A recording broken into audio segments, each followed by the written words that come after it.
Bonjour à toutes et à tous et bienvenue à la 5e édition de la Semaine Digitale de Bordeaux.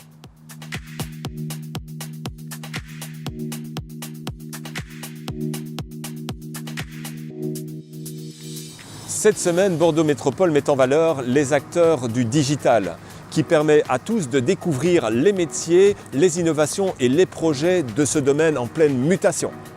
La Semaine Digitale, ce sont des conférences, des débats, des lampadaires qui parlent, mais aussi des rencontres et des échanges avec l'écosystème numérique bordelais. Bonjour François Xavier. Bonjour Philippe. Vous participez à la 5e édition de la Semaine Digitale de Bordeaux et vous présentez Linguali. Pouvez-vous nous en parler? Bien sûr. Linguali est une application qui va vraiment transformer la vie des interprètes de conférences, des organisateurs de conférences multilingues et des participants, puisque ça va permettre de faire des économies de 80 à 90% à l'organisateur sur l'allocation de matériel, et également ça va changer la vie de l'interprète, puisque ça va lui éviter toute la logistique aujourd'hui auquel il est soumis à cause du matériel traditionnel. Très bien. Dans votre communication, qu'est-ce que pour vous signifie le terme influenceur? Alors, notre communication, il faut dire, elle va être très opérationnelle. Ça va être même très proche de la commercialisation, puisqu'on est une entreprise jeune avec petits moyens, et donc on doit être extrêmement précis sur nos actions et sur nos investissements. Donc, très proche de la commercialisation. Et notre communication va passer par une présence sur les réseaux sociaux, sur les forums de professionnels interprètes, et également, grâce à ça, de réunir des communautés locales dans les principales métropoles européennes pour faire des démonstrations de notre produit, puisqu'on pense que c'est un produit qui doit s'expérimenter, c'est un outil de travail pour les interprètes et il faut qu'ils l'essayent pour être convaincus et avoir envie d'être nos clients. Donc, un travail de terrain, un travail sur les réseaux sociaux et également ensuite un retour sur un travail sur du e-commerce. Et donc dans ces trois phases, on va avoir besoin de personnes qui sont influentes sur leur marché, comme des directeurs d'agences d'interprètes, des organisateurs des principaux événements dans les différentes villes où on va aller. Et pour nous, convaincre ces personnes qui vont ensuite par leur exemple influencer le marché local, c'est vraiment important pour nous et on va être très attentif à cette dimension. Eh bien, je vous remercie François Xavier et puis longue vie à Linguali. Merci beaucoup. Voilà. Je pense que j'ai vraiment raté de vous parler de notre application mobile. Ah, allez-y, allez-y. Donc on a le secret, je pense que vos auditeurs ont dû se demander mais comment Linguali révolutionne-t-il la vie des interprètes et des organisateurs de conférences. Donc tout simplement, c'est une application mobile. Tout le monde a un smartphone aujourd'hui dans les conférences professionnelles. Donc on va avoir une application pour Android et pour smartphone, pour iPhone. Et les participants vont utiliser leurs oreillettes pour se connecter et écouter l'interprète en choisissant donc la conférence et la langue sur leur smartphone. Aussi simple que ça. Je pense que ce produit est tout à fait révolutionnaire. On remercie François-Xavier Baudin. Avec plaisir. Et à très bientôt. Merci beaucoup Philippe. À bientôt. Bonjour Nao. Bonjour Arnaud Cueil. Bonjour Philippe Wickman. Présentez-nous l'EPSI. L'EPSI est une école d'informatique, ingénierie niveau 5 reconnue RNCP, niveau 1. Très bien. Pour votre communication, j'ai une petite question à vous poser. Pour vous, qu'est-ce qu'un influenceur ? Un influenceur, si on pense à un être humain, c'est quelqu'un qui va marquer une sorte de tag sur le web pour mettre en avant des idées, des relations avec une marque. Si c'est un automate, on pourrait penser, l'informaticien que je suis pense à l'automate, on pourrait penser à un outil informatique qui serait apte à produire un algorithme capable d'augmenter la valeur d'une marque, des éléments d'une marque, pour la pousser sur les moteurs de recherche. Ça, c'est très intéressant. Pour votre école, en quoi est-ce qu'un influenceur, même si c'est un algorithme, pourrait vous aider dans votre communication ? Je pense qu'un influenceur peut être utile pour montrer ou mettre en avant les valeurs d'une école. On est dans un réseau d'écoles. C'est quelque chose qui est extrêmement important, sur lequel on communique peu. Je pense que partager les valeurs, les montrer et utiliser peut-être ce biais-là serait un moyen important de faire valoir nos valeurs intrinsèques de notre institution. Bien, merci. Et pour toi, Nao, qu'est-ce qu'un influenceur? Pour moi, un influenceur, c'est quelqu'un qui met en avant les marques sur Internet. Merci beaucoup, Arnaud Cueil, et bonne continuation. Merci Philippe Ekman.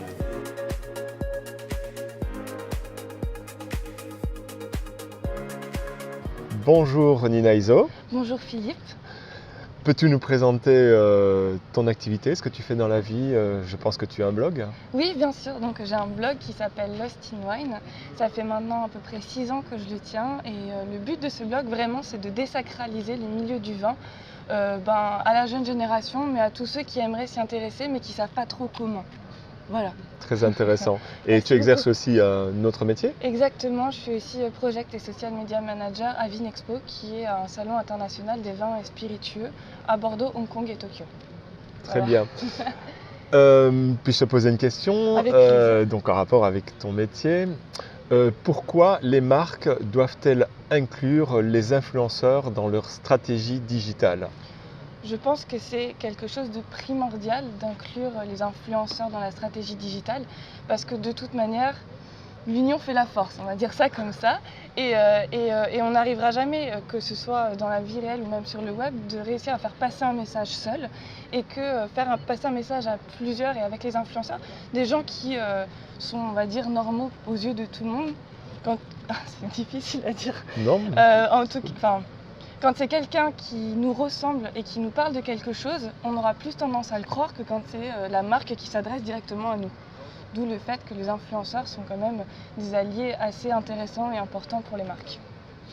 Eh ben, c'est très très intéressant. Je te remercie beaucoup, Nina, Avec grand pour plaisir, ce Philippe. petit C'était moment pendant la très nuit de sympa. l'innovation. Je vais te laisser aller voir Même prochaine ta conférence. conférence. Bah, Voilà. merci beaucoup. Et à très bientôt. À très bientôt.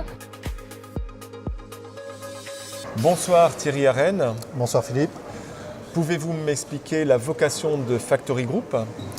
Factory Group est une société installée entre Paris, Toulouse et Bordeaux qui a pour vocation principale de travailler auprès des PME-PMI en leur fournissant du conseil, de l'accompagnement au déploiement de solutions informatiques de gestion. Donc nous travaillons à travers 4 business units qui sont ERP Factory pour tout ce qui est logiciel de gestion intégré, CRM Factory dont j'ai la direction qui va gérer tout ce qui est gestion des relations clients au sens large, DRH Factory pour tout ce qui touche donc au portail RH, et enfin YAS Factory qui est plus particulier, qui va travailler sur l'hébergement en mode privatisé des serveurs de nos clients. C'est très bien tout ça. Là, je vais vous poser une petite question. Je sais que vous travaillez avec des influenceurs. En quoi ces influenceurs apportent un plus dans votre stratégie de communication, dans votre stratégie digitale? Alors je dirais que tout d'abord, ce qu'apportent ces influenceurs, c'est une certaine neutralité. Ce sont des gens qui ne sont pas marqués Factory Group, en tout cas ils ne sont pas censés l'être, et ils ne le sont pas dans notre cas. Et ce sont des gens qui, quand ils prennent la parole, quand ils sont amenés donc à communiquer sur toute ou partie de nos activités, directement ou indirectement, ils donnent de la crédibilité à ce moment-là à nos messages. L'autre point important de ces influenceurs, c'est que ces influenceurs travaillent généralement en surfant sur la vague, c'est-à-dire qu'ils vont se retrouver sur des thématiques d'actualité qui nous intéressent énormément et sur lesquelles nous pourrons rebondir nous aussi et surfer de la même manière. C'est très intéressant tout cela. Je sais que nous sommes à la nuit de l'innovation dans le cadre de la 5e édition de la semaine digitale. Et dans ce cadre, vous intervenez à une table ronde, je pense ce soir. Vous pouvez Tout à nous en fait. dire plus? Donc nuit d'innovation, donc table ronde vers 22h45. Voilà, dans quelques moments, voilà. donc il ne va pas falloir tarder. Effectivement. Ouais. Donc une table ronde qui aura une thématique un petit peu particulière puisque j'ai une double casquette. Là, j'interviendrai en tant que coprésident d'une association qui s'appelle La Mêlée, qui est une association toulousaine d'environ 600 membres, donc une grosse association numérique, et qui a depuis 14 ans l'habitude de créer des événements autour du digital et du numérique. Et à ce titre, on m'a demandé d'intervenir sur une table ronde avec d'autres acteurs nantais et parisiens autour des événements numériques. Très bien. Ben, je vous remercie beaucoup Thierry Arène. Je vous laisse à votre conférence, votre table ronde. Et je vous remercie beaucoup. À très bientôt. Merci à vous. Au Bonne revoir. soirée. Bonsoir Rémi Martineau. Bonsoir Philippe. Peux-tu m'expliquer ce que tu fais dans la vie? Je pense que tu as un blog qui s'appelle Passion Aquitaine. Oui, c'est ça. Alors, je travaille à l'Office de tourisme de Bordeaux Métropole. Je suis community manager et webmaster. Et j'ai également lancé il y a 2 ans donc, Passion Aquitaine, qui est un blog collaboratif entièrement consacré au sud-ouest. Et nous venons d'intégrer récemment, donc cette semaine, les 12 départements de la grande région sur le blog. Donc voilà, on devient le premier blog collaboratif entièrement dédié à la grande région. Formidable. Tu peux un peu m'expliquer de quoi parle ton blog plus précisément, en quelques mots? Oui, bien sûr. Alors à travers plusieurs rubriques, donc ça va du tourisme jusqu'au sport et loisirs, en passant par la gastronomie, une rubrique également éco-solidaire. Donc on présente, on fait découvrir aux internautes la grande région à travers des articles. Donc il y a plusieurs blogueurs qui écrivent sur le média. Donc ils présentent des lieux touristiques de la région, ça peut être des châteaux viticoles, des restaurants, voilà, pour un éventail assez large sur la grande région. C'est passionnant. C'est passionnant. Je vais te poser une petite question. En quoi ton blog peut-il, pour les marques, être un influenceur pour les marques? Alors je pense que notre blog peut être intéressant pour des marques ou pour des offices de tourisme, ou des châteaux viticoles, des restaurants, donc un certain nombre d'établissements. Parce que aujourd'hui les internautes recherchent plutôt un rapport de proximité par rapport à certains médias plus classiques. Et aujourd'hui les blogs deviennent de plus en plus influents. Voilà, surtout pour cette raison-là, c'est que les internautes s'y retrouvent plus dans un blog que dans un média plus classique.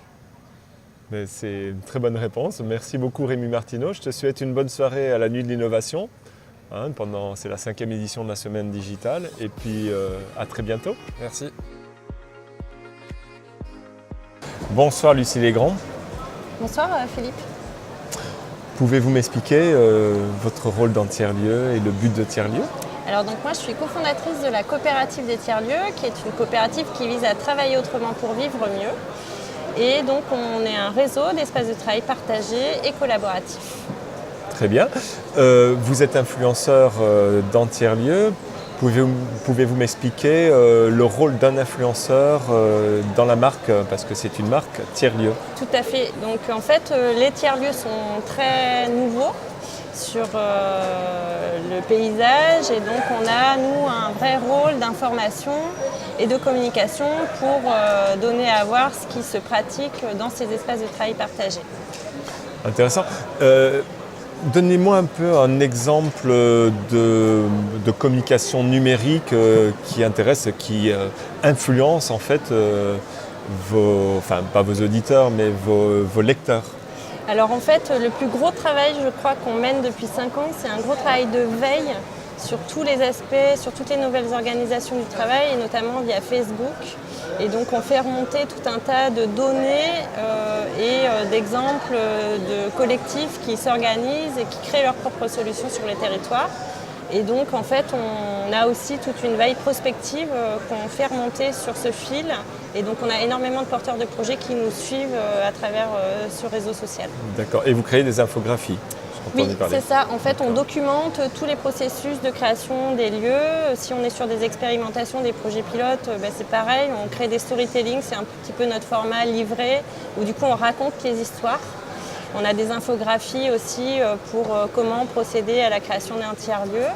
Et donc tout ça, ça participe aussi à la connaissance, à faire remonter la ressource. Très bien, on peut dire que ces infographies influencent énormément les personnes qui s'intéressent au coworking et au tiers-lieu. Tout à fait, ça les influence au niveau grand public et au niveau des porteurs de projets qui du coup trouvent de la donnée et vont pouvoir disséminer finalement les bonnes pratiques.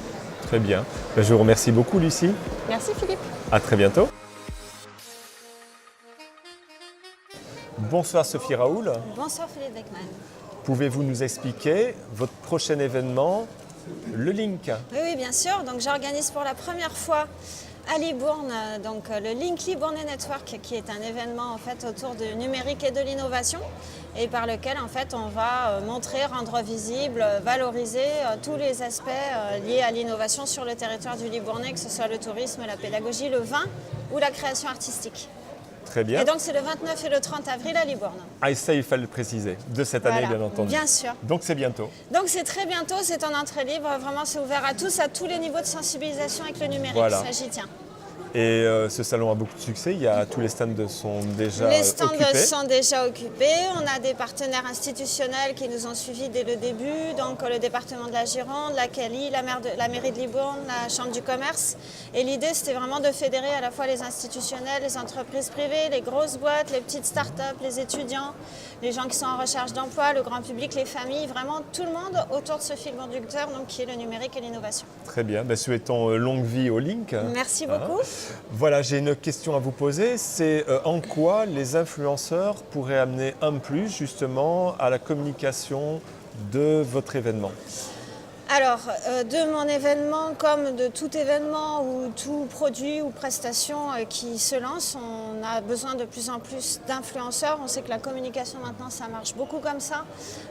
On n'a plus seulement une cible auprès de laquelle on communique, hein. On a aussi des prescripteurs, des influenceurs, les blogueurs, les gens qui sont très présents sur le web, qui vont communiquer via le marketing viral, les réseaux sociaux, etc., et qui vont avoir du coup une influence directe sur l'image. Vraiment, c'est une question d'image et la notoriété aussi de l'événement. Très bien, je vous remercie beaucoup Sophie Raoul pour ce petit moment. Donc voilà, bonne chance pour votre événement Le Link. Merci. Et à très bientôt. À très bientôt, oui. Au revoir. Au revoir. Voilà, nous sommes toujours à la 5e édition de la semaine digitale, à la nuit de l'innovation, et nous avons le plaisir d'accueillir Isabelle. Bonsoir Isabelle. Bonsoir Philippe. Voilà Isabelle, tu es community manager, assez active sur les réseaux sociaux. Oui, tout à voilà, fait. tu vas nous parler un peu de ton métier. Mais moi j'ai surtout une question à te poser, c'est quelle est l'importance des influenceurs dans le développement des marques? Alors, mon point de vue, c'est qu'en fait, pour moi, c'est déjà un outil important pour analyser, faire de la veille et repérer en fait ce qui est important par rapport à la marque ou l'institution et permettre de décrypter en fait les tendances. Pour moi, c'est vraiment le premier pas et vraiment la chose importante. D'accord, de suivre les influenceurs. Pour suivre les influenceurs. D'accord. Voilà. Et en quoi un influenceur peut apporter un plus à une marque? Parce que déjà, il prend la parole et lui-même, il peut être impliqué dans son analyse. Et c'est un témoignage qui peut être basé sur de l'émotion et sur du vécu réel. Et contrairement à, par exemple, de la publicité, c'est un témoignage et des recommandations qui sont beaucoup plus proches de ce que peuvent attendre les gens sur les réseaux sociaux et de commenter et en fait adhérer aussi au secteur concerné. Très bien. Je pense que tu as tout dit. Et je te remercie beaucoup. Merci, je pense Philippe. que la nuit de l'innovation est terminée. Donc est-ce que demain on se retrouve à la Grande Jonction? Oui, j'espère. Voilà. Merci, à Philippe. très bientôt, À bientôt. Isabelle.